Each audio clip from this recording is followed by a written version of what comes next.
একবারে ইলেকট্রিসিটি দপ্তর পিডব্লিউ দপ্তরের কানটা মুলে দিয়েছে, বুঝলেন তো। মানে কান মুলে দেয় না, বকাঝকা কেউ যদি বড় হয় ছোটদের কান মুলে দেয়, তাহলে বড়কে আর কে ছোটকে দেখান।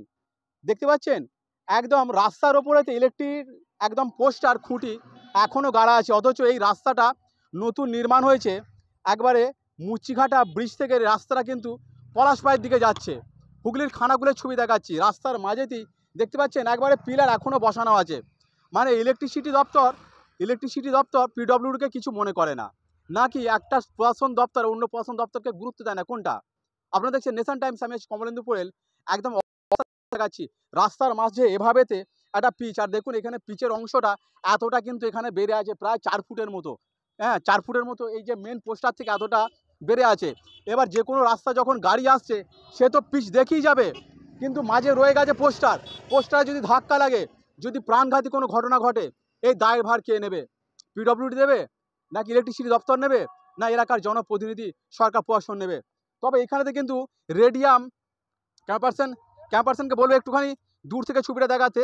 এইখানেতে যদি ইয়েলো রঙের যদি রেডিয়ামও দিয়ে দেওয়া হতো, তাও না হয় জানা যেত যে হ্যাঁ ইয়েলোর গাড়ির লাইট পরে রাত্রিবেলা দেখে অন্তত বোঝা যাবে এটা কি হচ্ছে, এটা কোন জায়গায় আমরা বাস করছি। নোংরামো একটা যেটাকে বলা যায় নোংরামো ব্যবস্থা, লজ্জা লাগা দরকার একদম। মানে যেটাকে বলা হয় পিডব্লিউডি দপ্তর হয় ইলেকট্রিসিটি দপ্তরকে কিছু মনে করে না, বা ইলেকট্রিসিটি দপ্তর পিডব্লিউডিকে কিছু মনে করে না। কারণ এই রাস্তাটা করতে গিয়ে নিশ্চয়ই পিডব্লিউডি ইলেকট্রিসিটি দপ্তরকে নোটিশ করেছিল যে আপনাদের এই পিলারটা সরিয়ে নেওয়ার জন্য, তারা সরায়নি কেন? না সরাবার পরও রাস্তাটা হয়ে গেল। রাস্তাটা কি এতটাই দরকার ছিল বা নাকি নিজেদের যেটাকে বলা হয় কুর্সি বাঁচাবার জন্য কোনো রকম রাস্তাটা তৈরি করে দিতে পারলে হয়? কোনটা? এর কিন্তু বিচার কে দেবে, এর উত্তর কে দেবে? ছবি দেখুন, এইদিকে হচ্ছে যে বাস স্ট্যান্ড, এইসব এলাকাগুলো আছে একদম পুরো মেন রাস্তা আছে, এবং এরকম একটা অব্যবস্থার ছবি দেখুন। এই দিক দিয়ে দেখুন গাড়িটা আসছে, দেখুন ক্যাম্পাসকে বলবো দেখুন গাড়িটা আসছে। এবার পোস্টারে যদি ধাক্কা মারে, পোস্টারটা রাস্তার উপরে, পোস্টার থাকা ছিল রাস্তার গায়ে, পোস্টার হয়ে গেছে একবারে পিচ রাস্তার মাঝে। এই পোস্টারকে কেউ সরাতে পারছে না, কত বড় ক্ষমতা ধরে। আর নির্লজ্জ নাকি এলাকার যারা প্রশাসন, যারা দপ্তরে যারা লোকজন আছে, তারাও কি নির্লজ্জ? ক্যাম্পাসকে এই দিকটা থেকে আমি ছবিটা দেখাতে বলবো, তাদের কি ক্ষমতা নাই? বড় বড় সভা মঞ্চ পেলে, বড় বড় লেকচার ঝাড়ে, একটা লেকচারেতে পোস্টার সরাতে পারে না? তার কেমন নেতা এলাকার, কেমন প্রশাসন দপ্তর? মঞ্চ থেকে বড় লেকচার ঝাড়া হয়, তার এমন লেকচার, এমন তার ক্ষমতা নেই যে একটা পোস্টারকে এইখান থেকে তুলে তার এই সাইডে তার বসাবার ক্ষমতা নাই।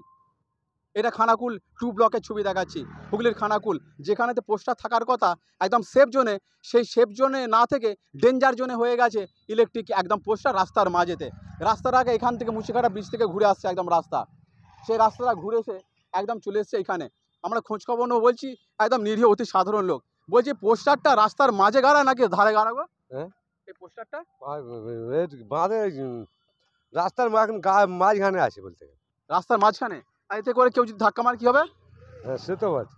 দেখতে পাচ্ছেন এ তো হ্যাঁ, রাস্তার মাঝখানে আছে। রাস্তার মাঝখানে। আচ্ছা, আমি হয়তো বলতে যদি ভুল করি, সাধারণ মানুষের কাছ থেকে আমরা খোঁজ নেবো যে ইলেকট্রিক পোস্টারটা রাস্তার পিচের মাঝে গাড়া নাকি পিচের সাইডে গাড়া? পিচের মাঝখানে গাড়া আছে। আমি ভুল বলিনি তো? এতে অ্যাক্সিডেন্ট বেশি হচ্ছে তো। তাই হ্যাঁ, পোস্টারের জন্য অ্যাক্সিডেন্ট হচ্ছে তো। দেখতে পাচ্ছেন এই পোস্টারটাকে সরাবার মতো মানে দম নাই, নাকি এটাকে বলা হয় অব্যবস্থা, চরম অব্যবস্থা ছবি। যারা এখন এই ভিডিও দেখছেন, আমাদের পেজ যারা এখনো ফলো করেননি নেশন টাইমস, তাদেরকে বলবো ফলো করে রাখতে, লাইক কমেন্ট শেয়ার অবশ্যই করতে, তাদের মতামত জানাতে। হুগলির খানাকুল থেকে কমলেন্দু পোড়েল, নেশন টাইমস।